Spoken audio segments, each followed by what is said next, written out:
of political question. The second issue, my lords and your leadership, will be the question of fair hearing. And the third one will be jurisdiction in the context of Article 40. Let me begin with the last one. In response to what the petitioners will tell you this morning, you will be treated to the most astonishing claim in our 10 years of the Constitution 2010. You will be told that the National Assembly and the Senate and the Executive have a dictatorship, have an autocracy on political questions, that those questions cannot be questioned by this court. That is the textbook definition of dictatorship and autocracy. The Constitution of Kenya, beginning at Article 1 and going to Article 10 and on to the end, is replete with the word accountability. Kenya is not a presidential democracy. Kenya is not a legislative democracy. Kenya is a constitutional democracy. When we gave ourselves this constitution in 2010, we introduced into it a concept known as limited government. And what that concept means is that those who are accorded powers under the Constitution can only exercise those powers within the four corners of the power granted to them. That is number one. And that number two, on account of Articles 1, Article 2, and 3, all those decisions are amenable to judicial review for purposes of confirming compliance with the Constitution.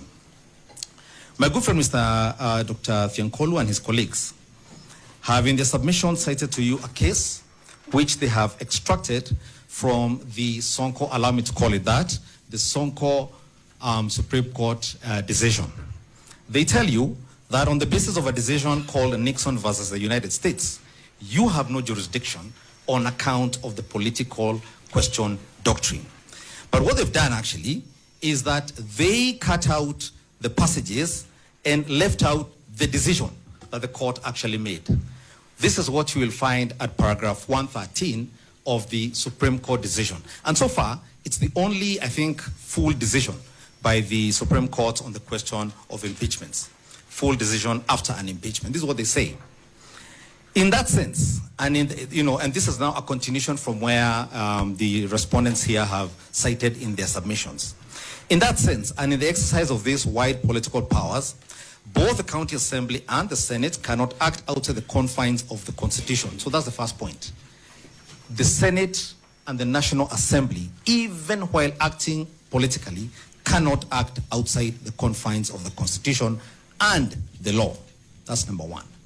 And they then say, and this is where you draw your jurisdiction from, for to do so would invariably invite the court's intervention, which is what we're asking you to do here today. They then cite the case of Nixon, which itself stated that there must be judicial review when state organs or state bodies misbehave. But this is what the court says. Courts are thus permitted to intervene where matters of constitutional violations arise. And that's not the only one, of course. We've cited before you other cases, including the Wambora decisions, where the court, both the Court of Appeal, went to great lengths to explain where you draw your jurisdiction from. So I believe the Supreme Court decision in the Sonko case should put to rest the question as to whether you have jurisdiction even on political questions. The respondents then make another submission. This is that this court lacks jurisdiction because jurisdiction to interrogate the presidency and its appointments or elections lies exclusively within the Supreme Court of Kenya. They don't say so explicitly, but they say so by way of example. And they tell you that under Article 164, I believe it is, Article 163, Sub-Article 3A, the exclusive original jurisdiction to hear and determine disputes relating to the elections to the office of the president arising under Article 140. It's important to linger on every of those words. The exclusive jurisdiction is limited to elections, number one, arising under Article 140. And there's a reason it's worded this way, and here's the reason. Now, not every election is a presidential election. Now, under the definitions set out under the Elections Act, the Elections Act is itself a statute promulgated by Parliament under the provisions of Article 82 of the Constitution of Kenya. It recognizes only 3 types of presidential elections. The first is Article 136. It is that election that leads and that has the qualifications and the mechanism for it under Article 138 that then leads to a petition in the Supreme Court of Kenya under Article 140. There is then another election under Article 139, sub-Article 1B, and you'll find this in the definitions of the Elections Act. And the third presidential election understood is Article 146, sub-Article 2B. A replacement of a deputy president under Article 149 is not an election. And I must confess that Article 149 was perhaps not worded very elegantly, because what Article 149 does is that Article 149 almost seems to have ended prematurely, because it says within 14 days after a vacancy in the office of the deputy president arises, the president shall nominate a person to fill the vacancy. So it's a nomination. The word used there first is nominate. A person to fill the vacancy, and the National Assembly shall vote on the nomination within 60 days after receiving it. It doesn't say anything after that. But one of the things I found when I examined another statute with similar provisions, this is Section 32D of the County Governments Act. Section 32D of the County Governments Act is actually a lot broader. It explains how that vote will be conducted, the time periods for it, the threshold for that vote. It's a lot more elaborate. But one of the things it makes clear is that the vote akin to Article 149 is an approval. It's not an election. It's an approval. And if one were to examine the Constitution further, everywhere the word election is used, and just by way of a few examples under the Constitution, Article 86, Article 87, Article 83, all of those articles, including the powers and functions of the IEBC, which my learned friend Mr. Ndegwa will be speaking to later, all of those make it clear that the election contemplated is a contested election with voters under Article 1. 14 million Kenyans. That is what the Constitution understands as an election. That then invites the jurisdiction of the Supreme Court of Kenya under Article 140. So it cannot be that the respondents get to make 2 opposing arguments. They argue that because this is their argument, this is an election, so you can only go to the Supreme Court of Kenya. But they then argue this is not an election that requires the IEBC. That's one of the things they've argued. Because an election requires the IEBC, as properly understood. So even that argument that the Supreme Court of Kenya is the only one that has the repository of jurisdiction to determine this matter does not find any basis, does not find any grounding in the Constitution of Kenya. You can also look at Article 106(2)(a) for what they discuss when they talk about an election. So Article 149(1) does not envisage any contest. The president nominates one name.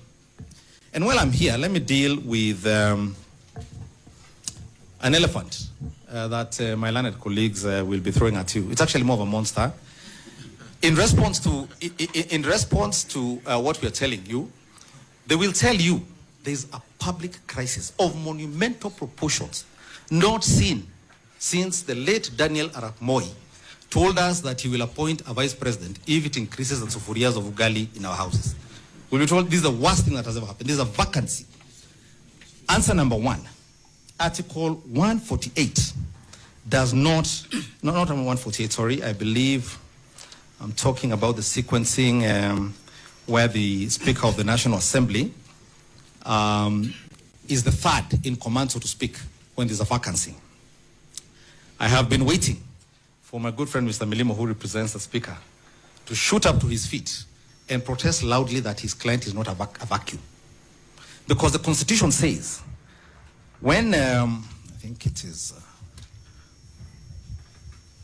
this is Article 146, Subarticle 2B. If the office of Deputy President is vacant, or the Deputy President is unable to assume the office of President, the Speaker of the National Assembly shall act as President, and an election to the office of the President shall be held within 60 days after the vacancy arose in the office of the President. Two things to note there. In that article, the framers of the Constitution contemplated a vacuum in both the presidency and the deputy presidency. And it is at this point where my good friend Mr. Milimo says his client, Anatosha.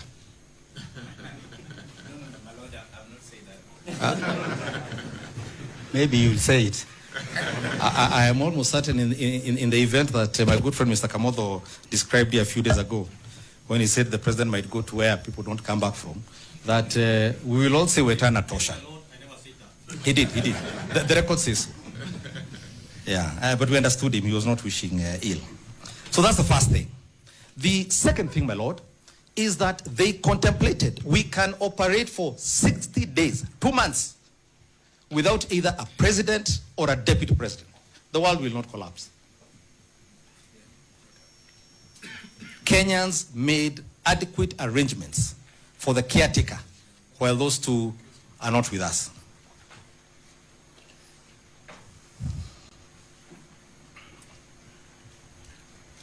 And there seems to be something magical about these 60 days that Kenyans clearly had.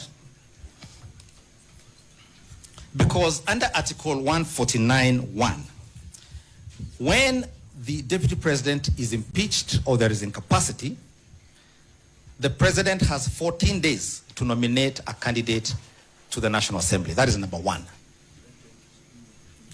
And because it is not obvious, or it is not a matter of course, that the National Assembly will approve that candidate, it must be contemplated that the National Assembly can refuse to vote for that candidate. So those 14 days can be repeated, which is what the Constitution says. If Parliament rejects the first candidate, the process is repeated again. And the Constitution seems to contemplate can be repeated almost indefinitely until the President comes up with a name that is acceptable. So that is number one. And there's no crisis.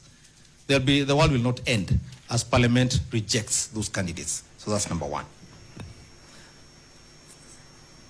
But the President having nominated a candidate, the National Assembly itself has then another 60 days. So we can again operate as a country for 60 days without a deputy president.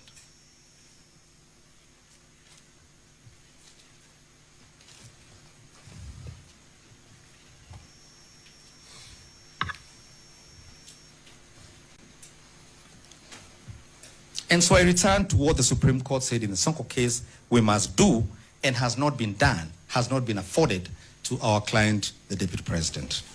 This is what the court says. This is the Supreme Court again at Article 114. And it's interesting because what had happened in the Sonko case, the court actually found that Sonko was not properly before it.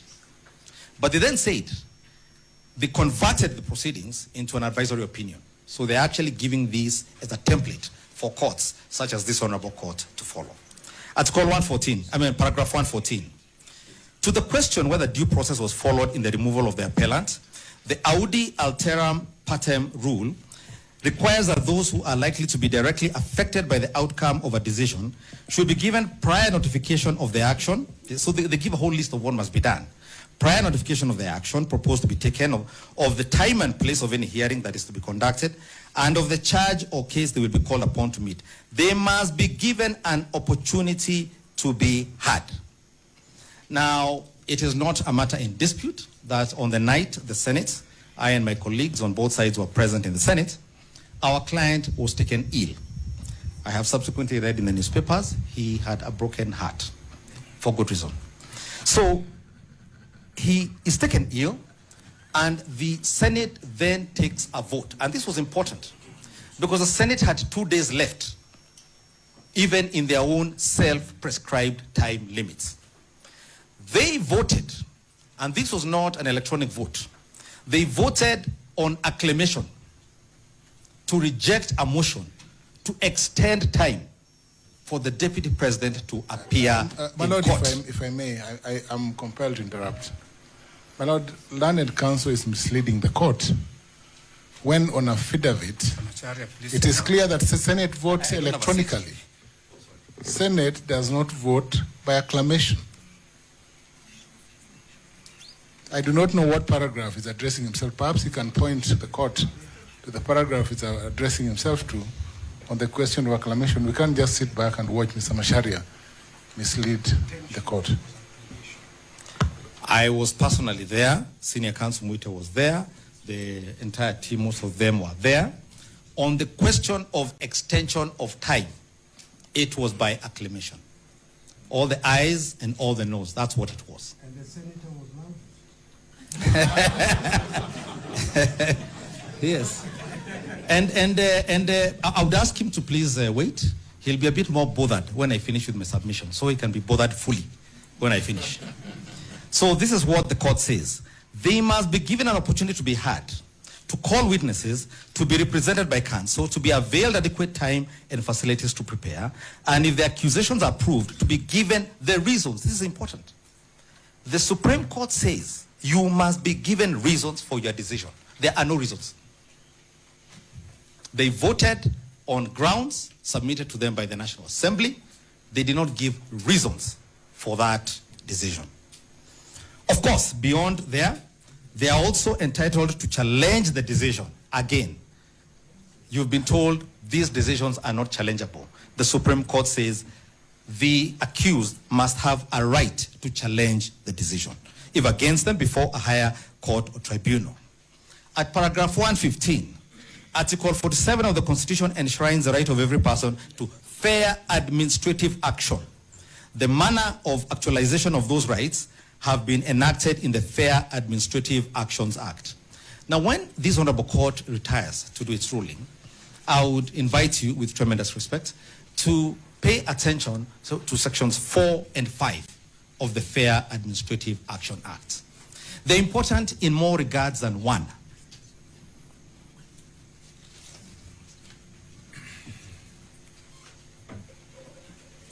Senior Counsel Paul Mwite has alluded to the question of public participation, and so will some of my colleagues who will come after me. When the National Assembly conducted what it called public participation, it did not avail to the public the response by the Deputy President. What they did is prepare a charge sheet, a copy of which you will find as Annexure 8 of our affidavit in support of the petition, which for ease of reference is at page 498. That charge sheet asks 3 questions. It first sets out the 10 grounds that the motion promoter had set out, and then asks people, do you agree that the Deputy President should be impeached on these grounds? Do you not agree? And then there was a third one, other. That was it. They were not told what his response was, nor was he given an opportunity prior to this process. Because the only way, and you'll find that this is one of the things the Supreme Court says under the Article 47 and Fair Administrative Action Act, the participants in this public participation must know both sides of the story to make an informed decision as the people who voted in this manner.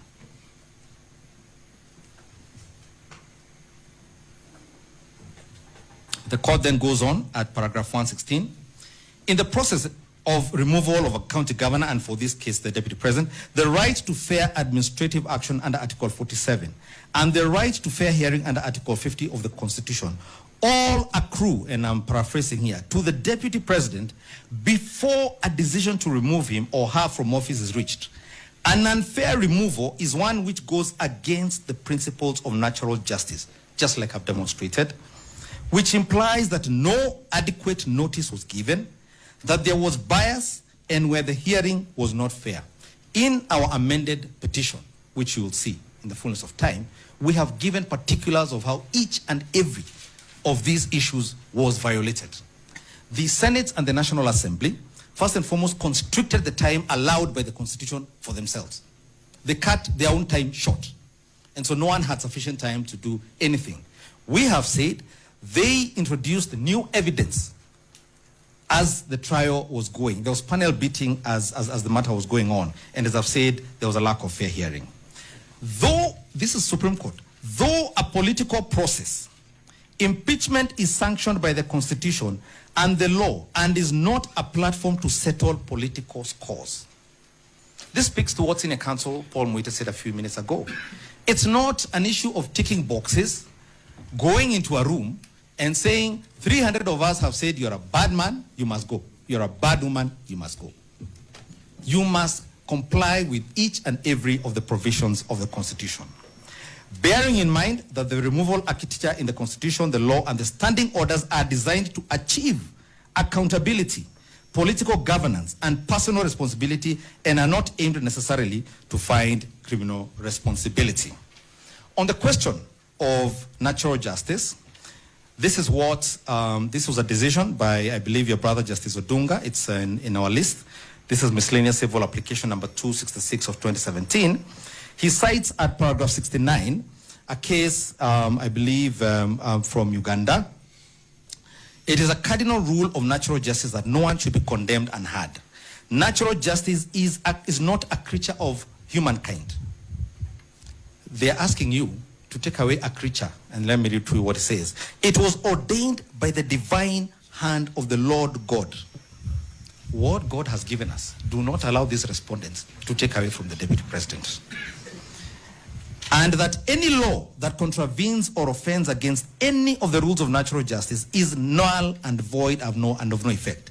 The rule, as captured in the Latin phrase audi alteram partem, literally translates into hear the parties in turn, and has been appropriately paraphrased as do not condemn anyone unheard. That is what the Senate did to the deputy president. You cannot allow their resolution to stand. There is a decision, I will not read this for you, but this is a decision of the High Court, a 3-judge bench, Republic versus National Land Commission. I believe this is miscellaneous application number 266 of 2017. At paragraph 109, the decision of the Supreme Court of Kenya in Speaker of the National Assembly versus Attorney General and 3 others, where the court again restated, the Supreme Court, your jurisdiction in these circumstances. And then to the Senate proceedings I've just read out for you. In the Wambora, in the Martin Wambora case, this is what, this is the case, this is, it's cited in the Mike Sonko Mbuvi case versus Clerk of the Nairobi County Assembly. At paragraph 226, I believe this is the High Court decision, this is what the court said about what my good friend Professor Ojenda was getting a bit hot under the collar over. Although it does not fall within our remit to direct the legislature on how to perform its functions, we are of the considered view that impeachment of a governor is a serious undertaking, just like a deputy president, as the end result can lead to the removal of a popularly elected governor. The deputy president before you and the president who ran for election in 2022 were elected by a vote of slightly over 7 million people in this country, out of 14 million people who participated. It's a very serious matter. For this reason, we recommend that it will be desirable that future impeachments proceed through the committee route as opposed to the plenary. This is what the court is saying. We say so because when the special committee is appointed, It has 10 days to deliberate on the matter, thus giving ample opportunity to the parties to adequately prepare their cases. The Senate chose not to avail itself of this constitutional mechanism. The committee gives the perception that each member is actually engaged in the process as opposed to the plenary. The trial of the deputy president was held entirely in plenary. And a lot of things, when you look at the Hansard, for example, there was a lot of issues raised about a will, about a succession matter that has nothing to do with the Constitution of Kenya. When you look at the Hansard, a lot of things that had nothing to do with this Constitution, and here's the problem. The committee gives the perception that each member is actually engaged in the process as opposed to the plenary, which can be perceived to be a mob lynching process, which is exactly what happened. That is our submission before you. It is what my late member of parliament from Kangema, the late John Joseph Kamotho, used to call kura ya makelele. Now, under the grounds for granting a conservatory order, one of the issues the court is called to look into is the question of whether the orders or whether the hearing will be rendered academic or nugatory. Now, at paragraph 20 of our supplementary submissions, which are dated 28th of October, 2024, we have cited before you a case by the Court of Appeal, Attorney General versus Matindi, and 55 others, where the court explains the following. A successful appeal is not reduced to a mere Pyrrhic victory or paper judgment. Whether or not a matter will be rendered nugatory is determined on a case-by-case basis, depending on the peculiar circumstances of the case. But ordinarily, the court will grant relief if what is apprehended cannot be undone once it happens, or cannot be undone without undue hardship or expense, or cannot be adequately compensated by an award of damages. The court takes into account the respective hardship that grant or refusal of relief is likely to wrought on the parties. I want you to take my colleagues' submissions where they say you cannot undo. Once a new candidate for deputy president is nominated and sworn in, they say the court has no jurisdiction to undo that appointment. This is what they're telling you. You cannot undo a deputy presidential nominee who has been sworn in and has taken office. This is what they're telling you. At any length, they tell you, this is a political question, don't even look at it. That's why they began. Don't even look at this. The president knew what he was doing, take him at his word and at his actions. So that's one side of the balance of the scale. On the other, you have a sitting deputy president who is before a court of law as he ought to be. If, in the unlikely event, his petition were to fail, all he does is go back home and we swear in the new one once the petition is dismissed. But conversely, if you swear in a new deputy president, you kick in motion a whole series of events, including a president, a deputy president, who is now exercising constitutional mandate, who is chairing cabinet committees, that may ultimately be found to have acted outside the Constitution of Kenya. The balance lies in granting conservatory orders so that we can do this in a civil manner. What former Supreme Court judge of the Supreme Court of Kenya, Justice Ojwang, used to call a pacific resolution of the dispute. As I said, the Constitution has given ample time for all of us to interrogate these questions. 60 days is the magic figure the Constitution gave us. Let's not be in a rush to undo the timelines given to us by the Constitution. And finally, the decision of, I believe, Gachagua Mungai, the question of the public funds that are expended, swearing in a new deputy president, getting him a whole fleet of cars and workers, and the trappings of power, and as is the custom, perhaps even doing the road to his village home, all these sort of things. So let's hold our hands until we can determine whether the process that led us to this day was done constitutionally. That is the Peter Gachagua Mungai decision. My lords and your ladyship, the decision you make in this matter will echo in eternity. It will be a turning point as to whether we continue being a constitutional democracy or a dictatorship and an autocracy. I beseech you, do not let us go down the path of autocracy and dictatorship. Thank you for the privilege of your attention and your time. Unless you have any questions for me, I'll hand over to one of my colleagues. Thank you. Thank you.